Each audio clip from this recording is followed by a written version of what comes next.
यहां पर विदेश नीति को लेकर के भी काफी बातें कही गई हैं।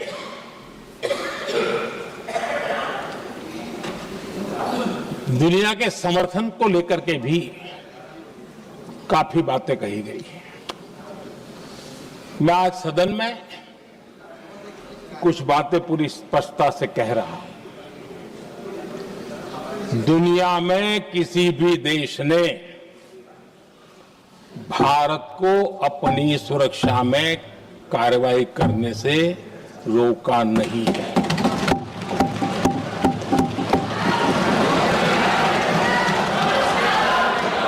संयुक्त राष्ट्र 193 कंट्रीज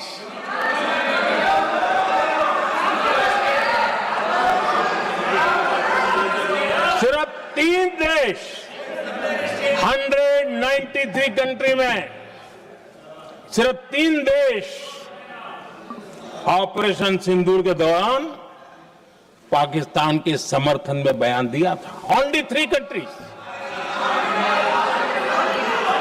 क्वाड हो, ब्रिक्स हो, फ्रांस, रूस, जर्मनी, कोई भी देश का नाम ले लीजिए, तमाम देश दुनिया भर से भारत को समर्थन मिला है।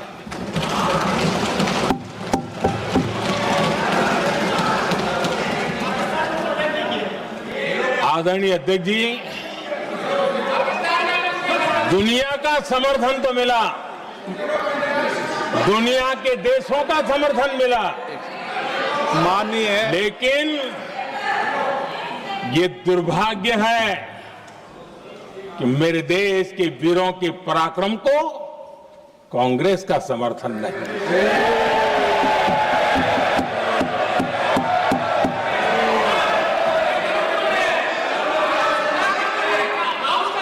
22 अप्रैल के बाद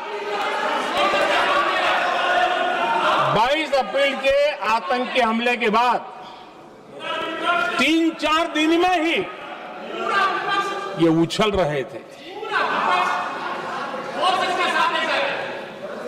और कहना शुरू कर दिया, कहां गई 56 इंच की छाती, कहां खो गया मोदी, मोदी तो फेल हो गया। क्या मजा ले रहे थे। उनको लगता है वाह बाजी मार ली।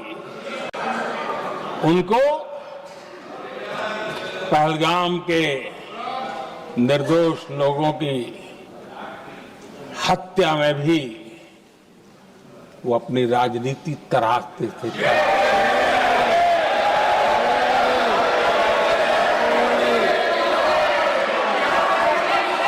अपनी स्वार्थी राजनीति के लिए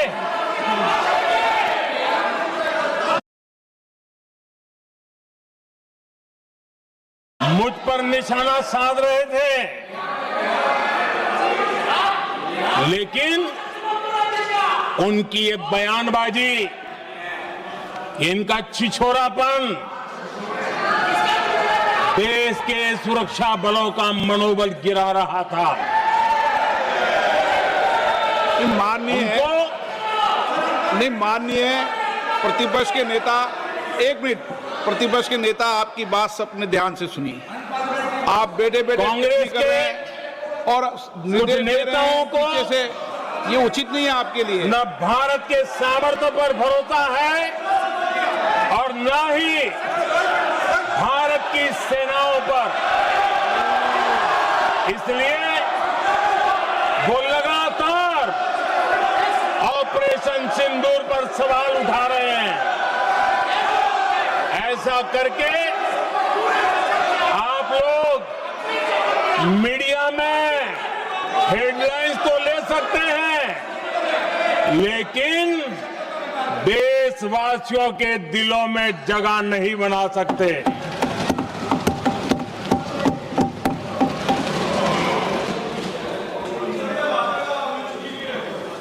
आदरणीय सभापति जी, आदरणीय अध्यक्ष जी, 10 मई को भारत ने ऑपरेशन सिंदूर के तहत हो रहे एक्शन को रोकने की घोषणा की।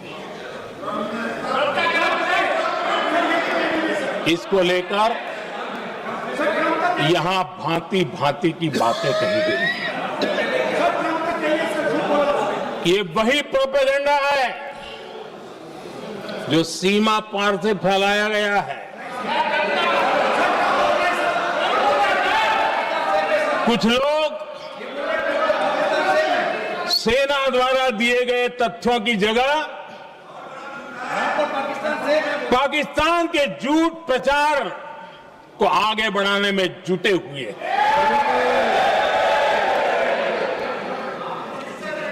जबकि भारत का रुख हमेशा स्पष्ट रहा है। आदरणीय अध्यक्ष जी, कुछ चीजें मैं जरा स्मरण भी कराना चाहता हूं। जब सर्जिकल स्ट्राइक हुआ उस समय हमने लक्ष्य तय किया था, हमारे जवानों को तैयार करके कि हम उनके इलाके में जाकर के आतंकियों के जो लॉन्चिंग पैड है उनको नष्ट करेंगे।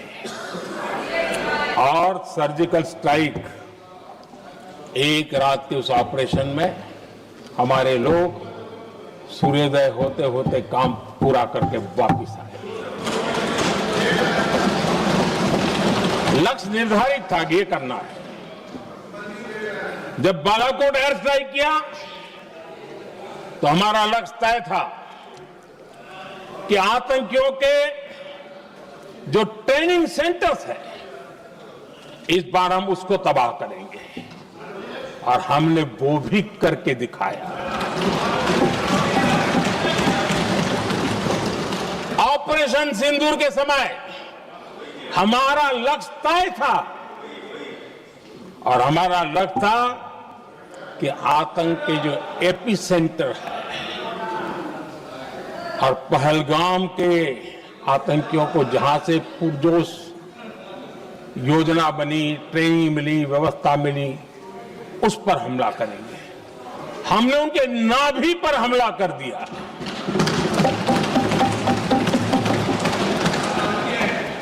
जहां पहलगाम के आतंकियों का रिक्रूटमेंट हुआ, ट्रेनिंग होती थी, फंडिंग होता था, उन्हें टेक्निकल सपोर्ट मिलता था, शस्त्र सरंजाम मिलता था, उस जगह को आइडेंटिफाई किया और हमने सटीक तरीके से ऑपरेशन सिंदूर के तहत आतंकियों की नाभि पे प्रहार कर दिया। और आदरणीय अध्यक्ष जी, इस बार भी हमारी सेना ने 100% लक्ष्यों को हासिल करके देश के सामर्थ्य का परिचय दिया।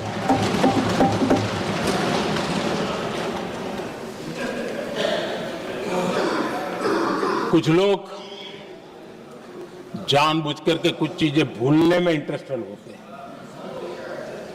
देश भूलता नहीं है, देश को याद है। 6 रात और 7 मई सुबह ऑपरेशन हुआ था, और 7 मई को सुबह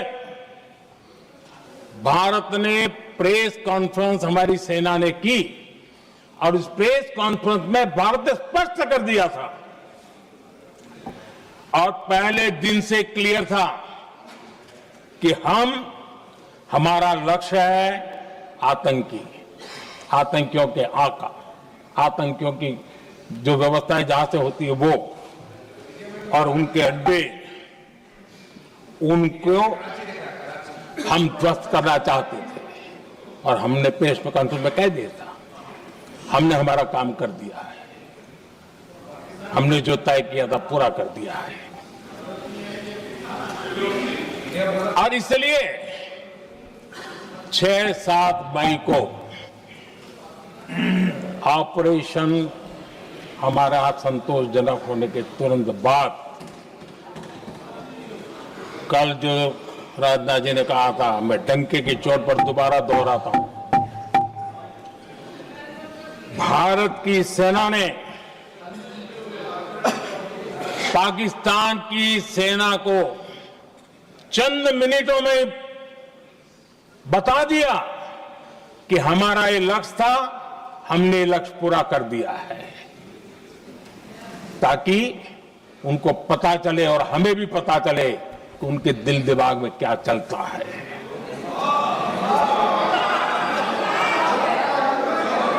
हमने अपना लक्ष्य 100% हासिल कर लिया था और पाकिस्तान में समझदारी होती तो आतंकियों के साथ खुलेआम खड़े रहने की गलती न करता। उसने निर्लज्ज होकर के आतंकवादियों के साथ खड़े रहने का फैसला किया। हम पूरी तरह तैयार थे, हम भी मौके की तलाश में थे, लेकिन हमने दुनिया को बताया था कि हमारा लक्ष्य आतंकवाद है, आतंकवादी आता है, आतंकवादी ठिकाने हैं, वो हमने पूरा कर दिया। लेकिन जब पाकिस्तान ने आतंकियों की मदद में आने का फैसला किया और मैदान में उतरने की हरकत की, तो भारत की सेना ने सालों तक याद रह जाए ऐसा करारा जवाब दे करके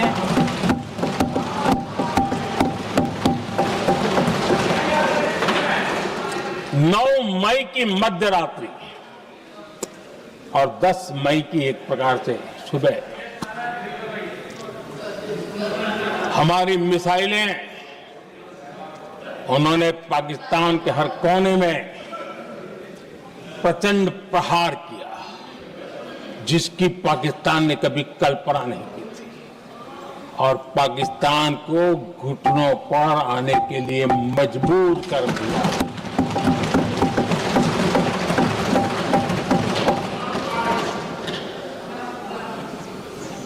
और आपने टीवी में भी देखा है, वहां से क्या बयान आते थे। पाकिस्तान के लोग, अरे मैं तो स्विमिंग पूल में नहा रहा था, कोई कह रहा था मैं तो दफ्तर जाने की तैयारी कर रहा था, हम कुछ सोचे इस पहले तो भारत ने तो हमला कर दिया। ये पाकिस्तान के लोगों के बयान है और देश ने देखे हैं। स्विमिंग पूल में नहा रहा था।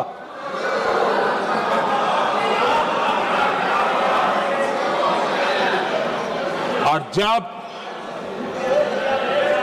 इतना कड़ा प्रहार हुआ, पाकिस्तान ने कभी सोचा तक नहीं था, तब जाकर के पाकिस्तान ने फोन करके डीजीएमओ के सामने फोन करके गुहार लगाई, बस करो, बहुत मारा, अब ज्यादा मार झेलने की ताकत नहीं है, प्लीज हमला रोक दो। ये पाकिस्तान के डीजीएमओ का फोन था। और भारत ने तो पहले दिन ही कह दिया था, 7 तारीख सुबह की प्रेस देख लीजिए, कि हमने हमारा लक्ष्य पूरा कर दिया है, अगर आप कुछ करोगे तो महंगा पड़ेगा। और आप धीरे ऐसे कैसे चलता है? प्लीज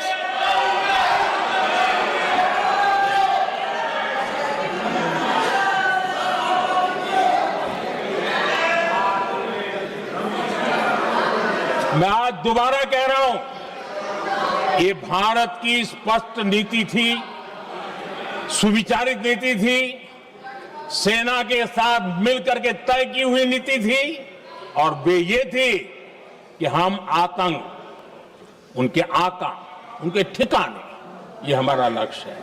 और हमने कहा, पहले दिन प्रेस कॉन्फ्रेंस में कहा है कि हमारा एक्शन नॉन एक्सीलेटरी है, ये हमने कह करके किया है, और इसके लिए साथियों, हमने हमला रोका। अध्यक्ष जी, दुनिया के किसी भी नेता ने भारत के ऑपरेशन रोकने के लिए नहीं कहा।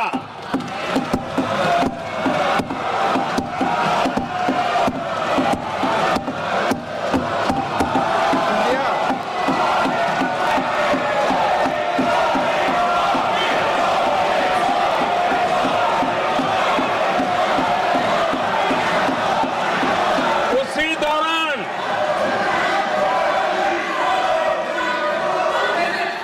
9 तारीख को रात को अमेरिका के उपराष्ट्रपति जी ने मुझसे बात करने का प्रयास किया।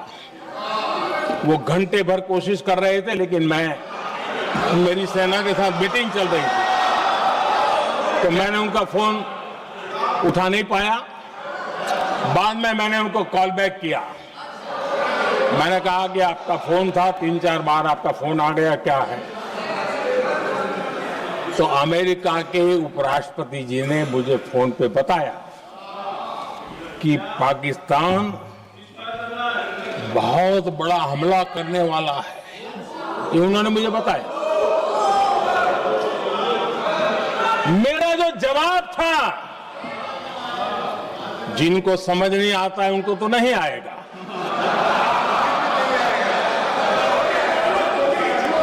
मेरा जवाब था, अगर पाकिस्तान का ये इरादा है तो उसे बहुत महंगा पड़ेगा। ये मैंने अमेरिका के उपराष्ट्रपति को कहा।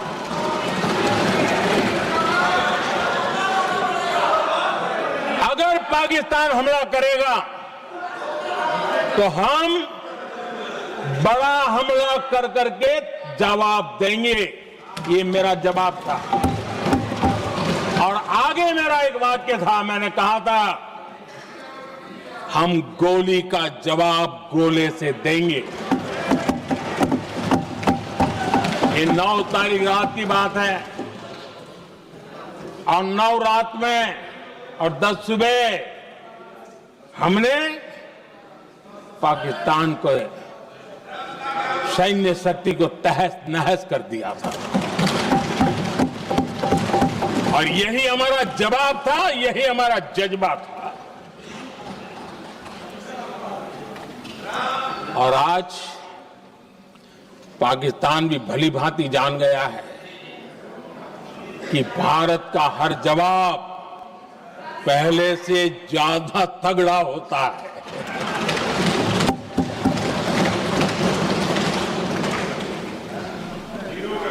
उसे यह भी पता है कि अगर भविष्य में नौबत आई तो भारत आगे कुछ भी कर सकता है।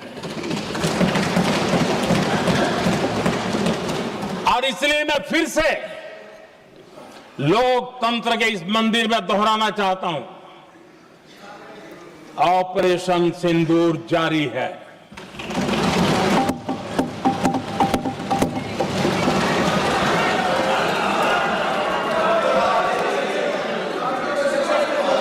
पाकिस्तान ने दुस्साहस की अगर कल्पना की तो उसे करारा जवाब दिया जाएगा।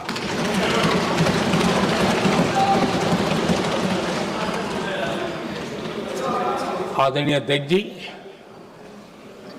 आज का भारत आत्मविश्वास से भरा हुआ है। आज का भारत आत्मनिर्भरता के मंत्र को लेकर के पूरी शक्ति के साथ तेज गति से आगे बढ़ रहा है। देश देख रहा है भारत आत्मनिर्भर बनता जा रहा है। लेकिन देश ये भी देख रहा है कि एक तरफ तो भारत आत्मनिर्भरता की ओर तेज गति से आगे बढ़ रहा है, लेकिन कांग्रेस मुद्दों के लिए पाकिस्तान पर निर्भर होती जा रही है।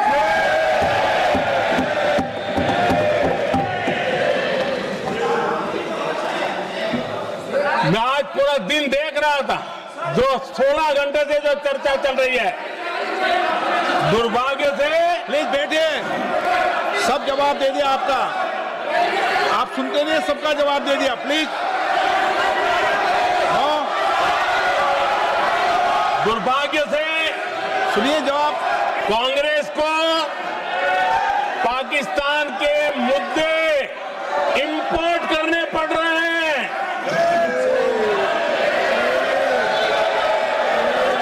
आदरणीय अध्यक्ष जी, आज के वॉरफेयर में इंफॉर्मेशन और नैरेटिव्स की प्लीज बैठिए। बहुत बड़ी भूमिका है। नैरेटिव घड़ करके, एआई का भी भरपूर उपयोग करके सेनाओं के मनोबल को कमजोर करने के खेल भी खेले जाते हैं।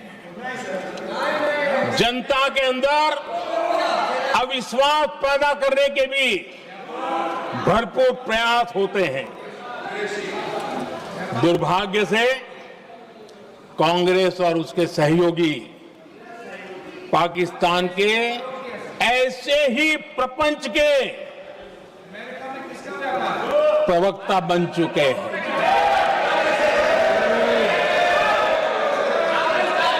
आदरणीय अध्यक्ष जी, देश की सेना ने,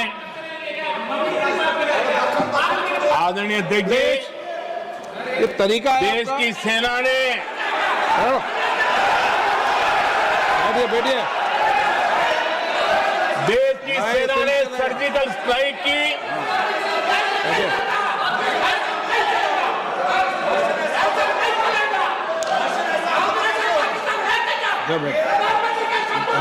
बैठिए।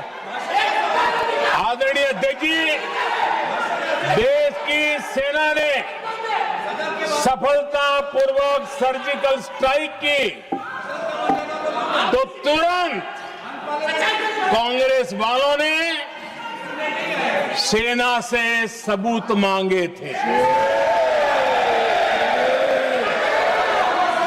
लेकिन जब उन्होंने देश का मूड देखा, देश का मिजाज देखा, तो सुर उनके बदलने लगे और बदल करके क्या कहने लगे। कांग्रेस के लोगों ने कहा, ये सर्जिकल स्ट्राइक क्या बड़ी बात है, ये तो हमने भी की थी। एक ने कहा 3 सर्जिकल स्ट्राइक की थी, दूसरे ने कहा 6 सर्जिकल स्ट्राइक की थी, तीसरे ने कहा 15 सर्जिकल स्ट्राइक की थी। जितना बड़ा नेता उतना बड़ा आंकड़ा चल रहा था।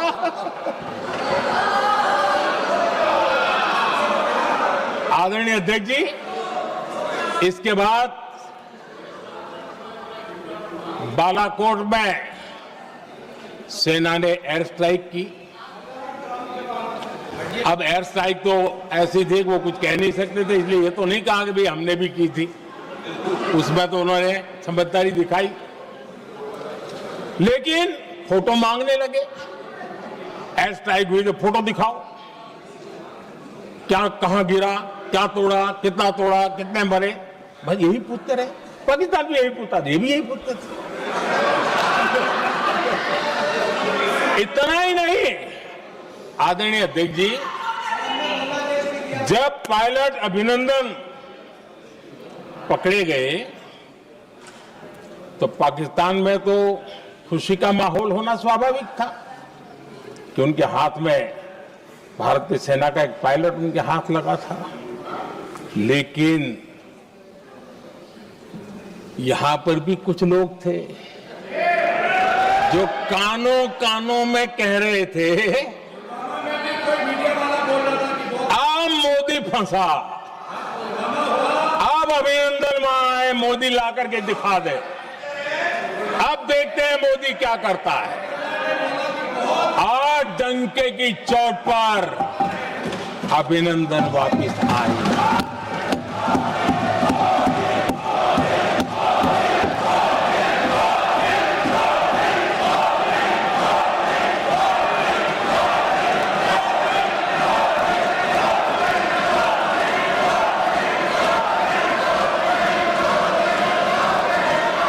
अभिनंदन को ले आए तो इनकी बोलती बंद हो गई। इनको लगा यार कि नसीब वाला आदमी है, हमारा हथियार हाथ से निकल गया। आदरणीय अध्यक्ष जी, पहलगाम हमले के बाद हमारा बीएसएफ का एक जवान पाकिस्तान के कब्जे में गया, तो फिर इनको लगा वाह बड़ा मुद्दा हाथ में आ गया है, हम मोदी फंस जाएगा। अब तो मोदी की फजीयत जरूर होगी और उनकी इकोसिस्टम ने सोशल मीडिया में बहुत सारी कथाएं वायरल की कि ये बीएसएफ के जवान का क्या होगा, उसके परिवार का क्या होगा, ये वापस आएगा, कब आएगा, कैसे आएगा, न जाने क्या क्या चला दिया। आदरणीय अध्यक्ष जी, बीएसएफ का वो जवान भी आन बान शान के साथ वापस आया।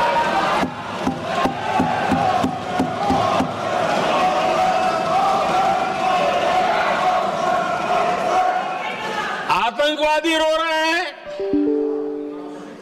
आतंकवादियों के आका रो रहे हैं और उनको रोते देखकर यहां भी कुछ लोग रो रहे हैं।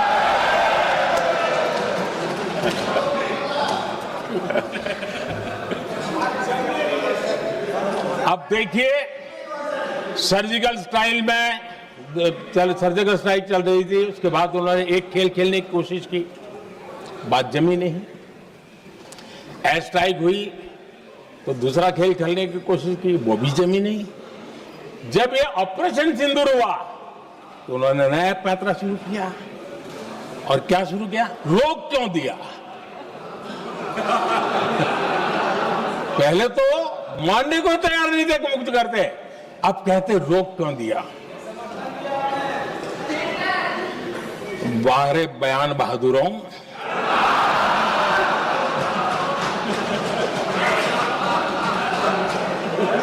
आपको विरोध का कोई न कोई बहाना चाहिए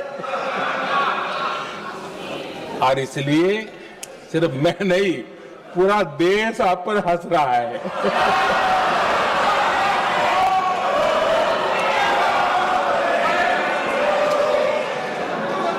आदरणीय अध्यक्ष जी, सेना